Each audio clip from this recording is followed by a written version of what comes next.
అందరికీ నమస్కారం. హోలీ అనగానే మనకు రంగునీటితో ఆటలు మరియు ఒకరిపై ఒకరు రంగులు అద్దుకోవడం గుర్తుకొస్తాయి. కానీ మన సంప్రదాయాల్లో దాగిన శాస్త్రీయ రహస్యాలు మీకు తెలుసా? హోలీ ముందు రోజు జరిపే హోలికా దహనం, ఇది కేవలం ఒక ఆచారం మాత్రమేనా? కాదు. శాస్త్రపరంగా చూస్తే ఇది చలికాలం ముగిసి వేసవి ప్రారంభమయ్యే సమయం. ఆ సమయంలో వాతావరణంలో కలుషితమైన బ్యాక్టీరియా పెరిగే అవకాశం ఉంటుంది. పెద్ద ఎత్తున చుట్టూ హోమం చేయడం వలన ఆ వాయువులు నాశనం అవుతాయి.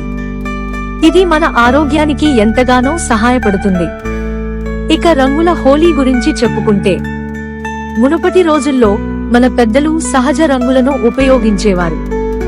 కుంకుమ, పసుపు, నీలిగడ్డ అనగా ఇండిగో చెట్టు, దీని నుండి సహజమైన నీలి రంగు, బీట్రూట్, దీని నుండి సహజమైన ఎరుపు రంగు, ఇటువంటి సహజ వనరుల నుంచి రంగులు తయారు చేసి ఒకరిపై ఒకరు అద్దుకునేవారు. ఇవి చర్మానికి హాని కలిగించకుండా ఆరోగ్యాన్ని మెరుగుపరిచే ఔషధ గుణాలను కలిగి ఉండేవి. కానీ ఇప్పుడు మార్కెట్లో రసాయనాలతో చేసిన రంగులను వాడటం వల్ల చర్మ సమస్యలు, దురదలు, కళ్లకు హాని కలుగుతున్నాయి. అందుకే మన సంప్రదాయాల్లో ఉన్న శాస్త్రీయతను అర్థం చేసుకుని సహజ రంగులను ఉపయోగిద్దాం. ఈ హోలీ మనం ఆనందంగా జరుపుకోవడంతో పాటు మన ఆరోగ్యాన్ని కాపాడుకునేలా సంప్రదాయ పద్ధతుల్లో పండుగను సెలబ్రేట్ చేసుకుందాం. సంప్రదాయం అనేది అంధభక్తి కాదు, అది శాస్త్రీయతతో కూడిన జీవన విధానం.